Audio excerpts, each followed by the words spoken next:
In this episode of Let's Talk, I would say that I learned about God from a very young age.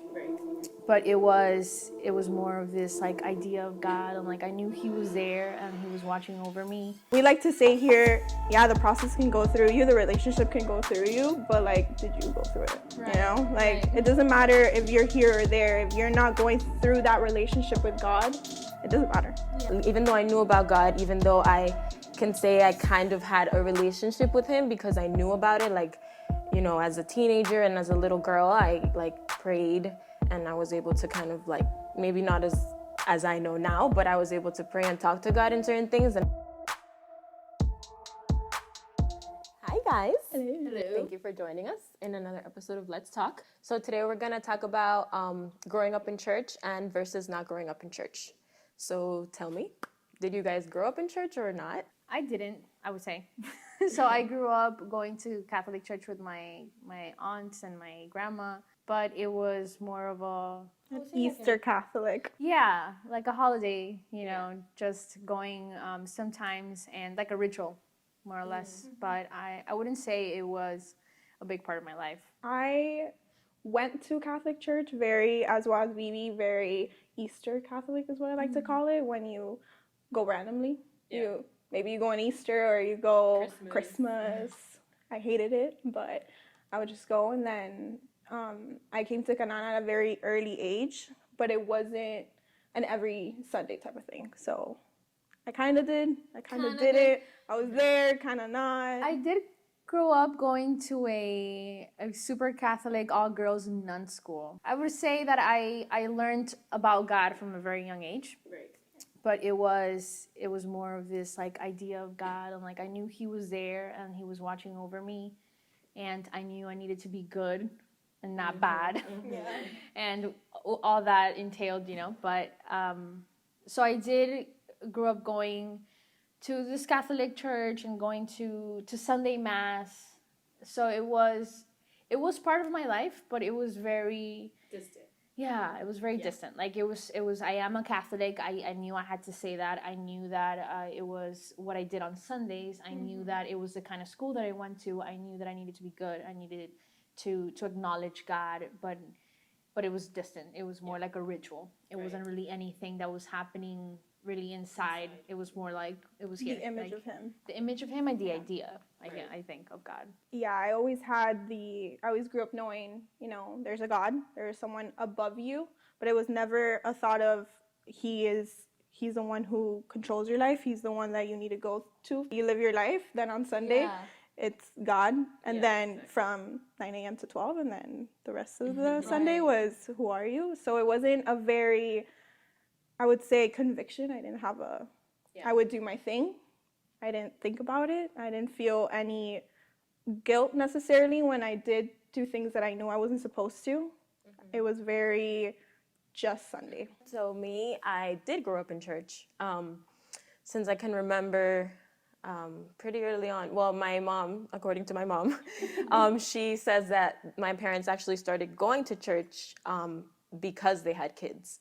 So they wanted their kids to like grow up in church and know about God and all of this stuff. So they started going to church when they had us, when they had me. I'm the oldest. And so yeah, ever since I can remember, I was going to church in Sunday school, learning about the Bible, learning about the stories of the Bible, David and Goliath and all of that stuff. And then as I got older, I started getting more and more involved in church. I started getting into the worship ministry, into the dance team, into the youth ministry, the children's ministry, like all of those. So I was very much involved in that church environment. And it's all that I remember, pretty much. Church pretty much became like my second home at one point. I was there like all the time. My friends were from church. I barely didn't have friends from school. Like most of my best friends, or all of my best friends, were from church. I loved like going to youth groups and having fun and going to the camps and all that stuff. Like it was fun for me. I enjoyed it. I really did. And then when I got into the dance ministry, which is like my passion, the dance ministry and the worship ministry, I also loved that. Dancing, choreographing, all that stuff. So that was how I grew up. I think growing up outside of church and when you transition, whereas I came at kind of an early age, it was that hard, of like, okay, now you have to start the relationship with God. Now you have to, your family isn't perfect, you know? You realize Yeah. Oh, wait, you have problems. You think you're in control of your life? Like, you're not. You know, it was that very, I think when I came to Canaan, it was like a hard truth. I was very confronted. I was, your family isn't who you think they are.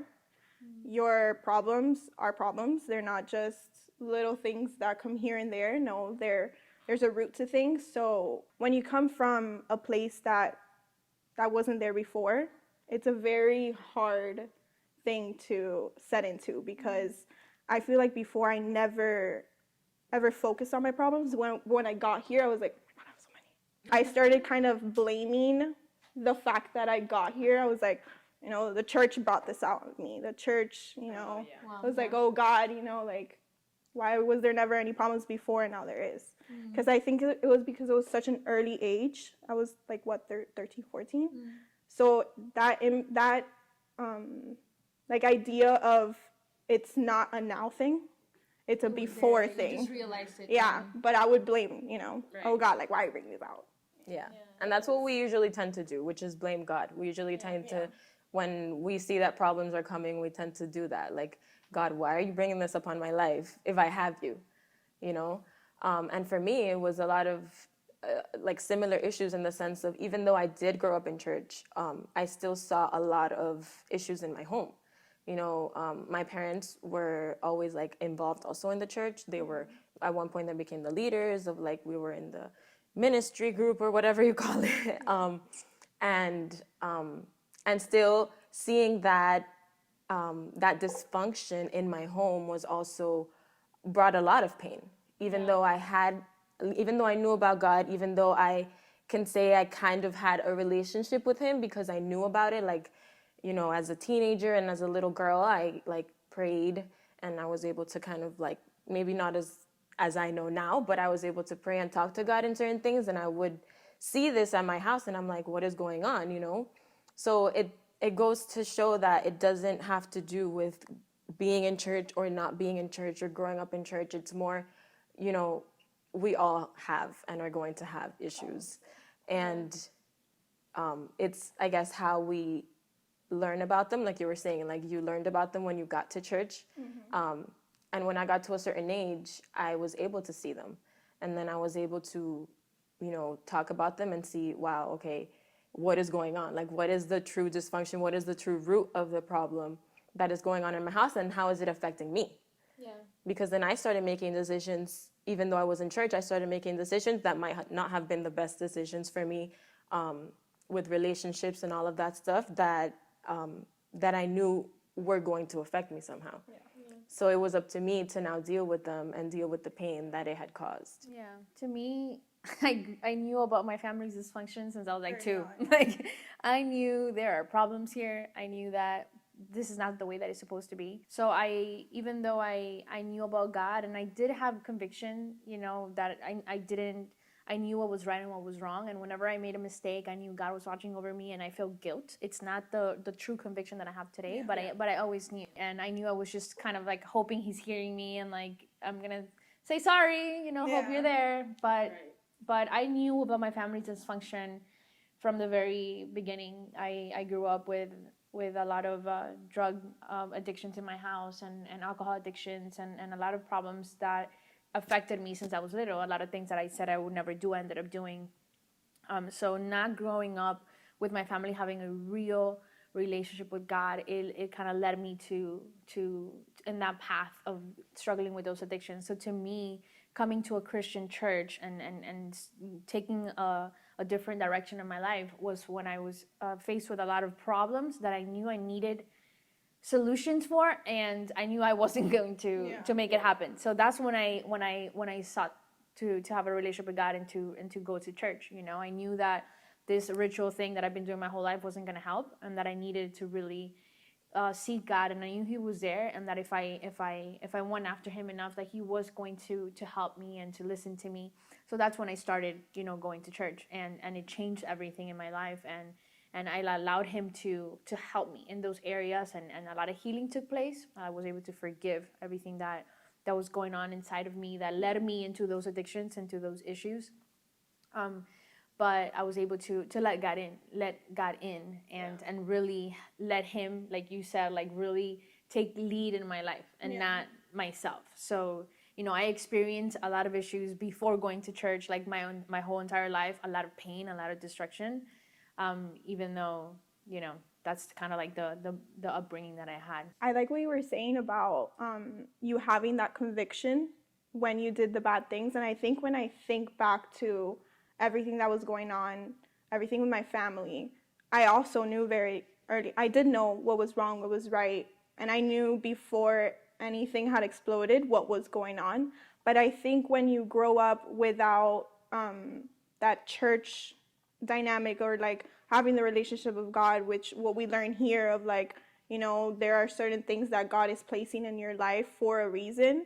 I think when back to all those moments, like when I would see certain things, I knew that he was trying to show me them, but I didn't want to believe in it. But because I never grew up with that, oh, God is the one doing that for you. Like, I never, but when I got here, it was like, oh, you know, he's placing certain things in your life. Like, there's certain moments of light that he's trying to show you that before you just would never know. You would just blink. Yeah, you know it's him. You know it's him. And he works in mysterious ways, and he makes things happen that you're like, but why? And in the moment we don't get it. And when you get here and when you start healing, you're like, that was him. That was him, you know. Before having that relationship, you know, you just think, you blame everything on everyone else. It's constantly, oh, you know, he did that. It's never, oh, you know, I have a root. That's why these things are happening. So I think getting here and healing, even though I did not grow up, and even though you did grow up, like, everyone's going to have those issues. Like, it doesn't matter. I still had to heal and forgive. When you start that relationship, like, it doesn't matter where you grew up. Exactly. You grew up in a different place. I grew up in a different place. You grew up in a different place. But if you don't have that relationship with God, it's never going to get anywhere. And that's the point. That's the point, that it's not about the church or like, or the building, like the building, because the church is the community and the people you surround yourself with, and it's not about an actual building, it's or an entity. You know, it's about how you relation yourself with your community and with God, and how you're accountable to those people, and how we become accountable to people and to, you know, our circle that we choose to be around, and they help us heal.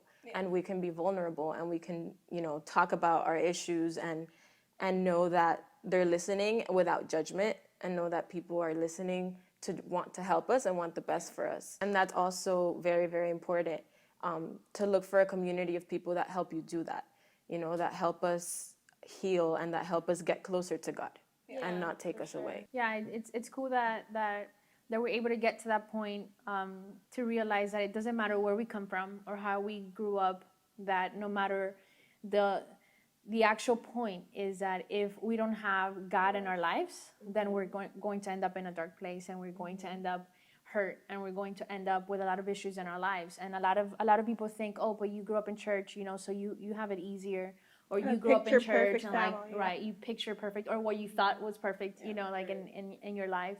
But it's not true. You know, if God is not the center, there is dysfunction. And if God is not the center, there is pain.